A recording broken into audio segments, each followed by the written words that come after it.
Ô, Carla, estava vendo aqui, né, falando sobre o Mauro Cid agora, o Exército deu férias para o Cid antes de definir se ele vai para reserva, é isso?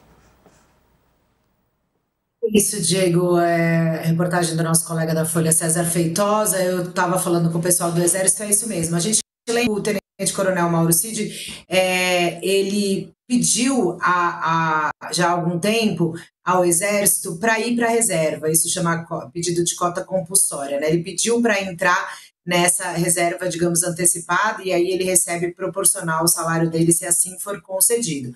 Mas o que acontece? Esse pedido, ele ainda está em uma comissão, né, que vai nos trâmites internos do Exército para o comandante do Exército aí então deliberar. E aí o que foi identificado ali?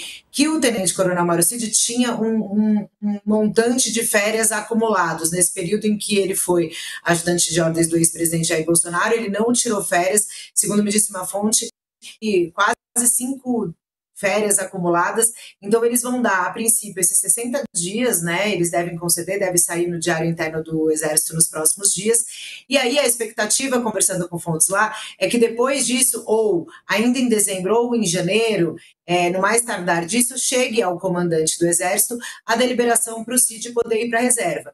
E o que dizem as fontes do alto comando é que o general Tomás Paiva, que é o comandante do Exército, deve conceder essa reserva, essa ida à reserva para o Cid. Lembrando que tem mais uma decisão envolvendo o ex-ajudante de ordens do Bolsonaro, do ministro Moraes, que determinou, né, para a próxima segunda-feira que Cid vai para uma audiência para retirar a tornozeleira eletrônica, Diego, e fazer a contagem dos dias em que ele já cumpriu pena.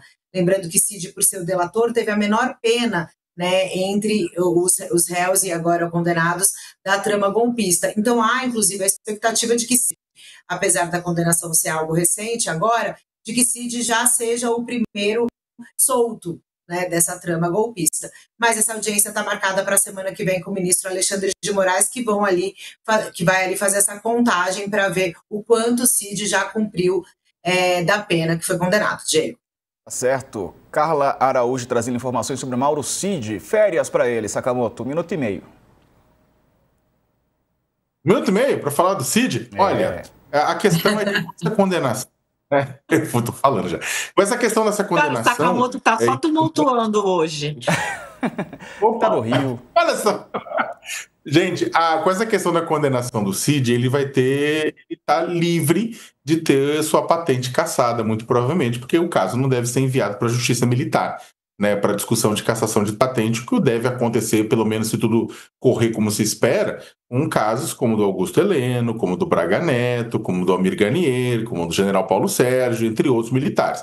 Então, o Cid não vai ter sua patente cassada, mas ele se adiantou, também está pedindo aposentadoria, vai para reserva, né?